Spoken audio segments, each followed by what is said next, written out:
Welcome to the Independent Agent. So today we are diving into a massive friction point in Sunbelt real estate. If you handle properties in these markets, you know exactly what I am talking about. You sit down with a seller, they look out at their backyard and they just see dollar signs. They assume every pool is a premium feature, totally regardless of its age or condition. But as you are going to see in this explainer, that assumption is actually a huge trap. If we do not get ahead of it, it will completely derail your listing. Let's look at a scenario that probably feels way too familiar. Picture a South Tampa homeowner with the pool they installed back in 2008. The screen cage is intact, sure, but it's sitting on all original equipment with zero maintenance documentation. But to the seller, oh, it's a shiny upgrade. They stubbornly price their 18-year-old pool as a premium asset. Literally just because the water happens to be blue, they treat a ticking clock like it's a luxury resort feature. Then comes the nightmare. The buyer's inspection inevitably flags major issues with that aging infrastructure. Suddenly, you are hit with a $14,500 remediation demand at literally the worst possible time. The premium you were expecting is totally dead, days on market are ticking up, and instead of popping champagne at closing, you are stuck renegotiating the whole deal. Why does a pool reverse from asset to liability at the 15-year mark? Well, the 15-year line is the definitive inflection point that dictates whether a pool is an asset or a major deduction. It is not some slow, gradual decline. It is a hard line. At 15 years, the structural and mechanical realities completely shift the math. The infrastructure just stops being a fun luxury and becomes a massive problem you have to fix. To really understand why, we have to look at the actual physical materials. Florida pool contractors treat 15 years as the functional expiration for marcite. That is a hard timeline. Once you cross it, that plaster finish is basically living on borrowed time. It honestly doesn't matter if it looks totally fine from the patio window today, because the structural reality is an impending red flag for any competent inspector. Now, this reality does shift depending on where you are, because Florida and Arizona pool markets are certainly not identical.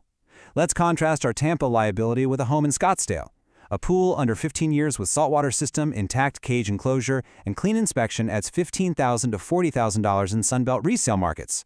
That is the premium your sellers are dreaming of, but it only exists well inside that 15-year window. What is the dollar range for a pool over 15 years with original equipment?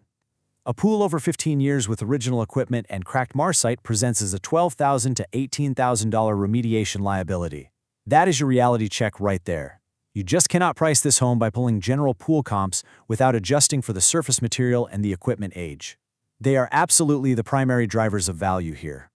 And beyond the immediate repairs, there is the ongoing financial burden to think about. Annual carrying costs for a Sunbelt pool home runs $2,400 to $6,000 per year in insurance and maintenance. Smart buyers are actively calculating this annual weight right on top of that looming remediation liability.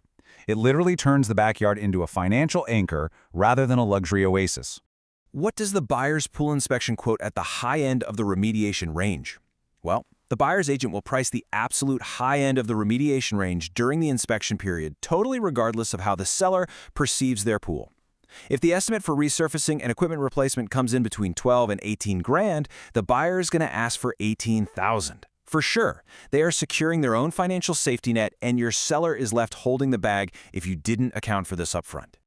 How does neighborhood pool density change the pricing of a poolless home? Let's look at a Las Vegas master plan community to answer that. In this scenario, a poolless listing actually prices below a comp-adjusted value simply because the neighborhood expects the feature. It is not just a missing bonus, it is a fundamental deficit to buyers who are moving in expecting a backyard oasis. The numbers give us a very clear rule for this structural discount. In neighborhoods where pool density exceeds 70%, poolless inventory carries a 5 to 8% downward adjustment. Just try explaining to a seller why their beautiful custom kitchen is fighting an 8% headwind just because they have a grass backyard. It all comes down to neighborhood expectations. How does the agent commentary document pool age and equipment status? Honestly, establishing a defensible classification methodology is the only way to prevent those costly inspection period renegotiations. You really cannot just check the pool box on the MLS and hope for the best anymore. You have to document exactly where that pool sits relative to the 15-year line, anchoring your pricing logic for both your seller and potential buyers right from day one. This is where having the right tools becomes a total game changer. We use the CMA generator. Specifically, we rely on its 6-factor confidence assessment that rates comp recency and bedroom match against pool age and condition. So instead of blindly averaging out pool homes, it weighs the exact age of the pool against your freshest comps. This gives you a highly accurate and defensible valuation.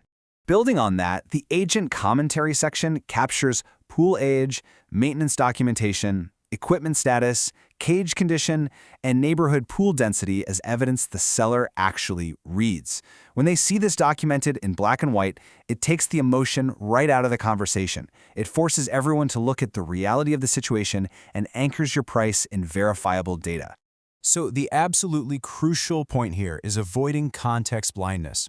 Think about it like this. The algorithm sees a pool home and the comps. It does not see the marcite age, the equipment status, or whether the cage will pass a wind-rated inspection. Automated valuation models are completely blind to the 15-year line. As an independent agent, your real superpower is seeing the context that the algorithm misses entirely. Which brings us to our final, defining takeaway for your methodology. The pool is not a feature. The pool is a classification. The CMA must classify before it prices. So, the next time you pull up to a sun-drenched listing with a sparkling blue backyard, pause and ask yourself, are you looking at a $30,000 oasis that sells the home or a $15,000 liability that is going to cost you the sale? Thanks for joining me on this explainer, and I will catch you guys next time.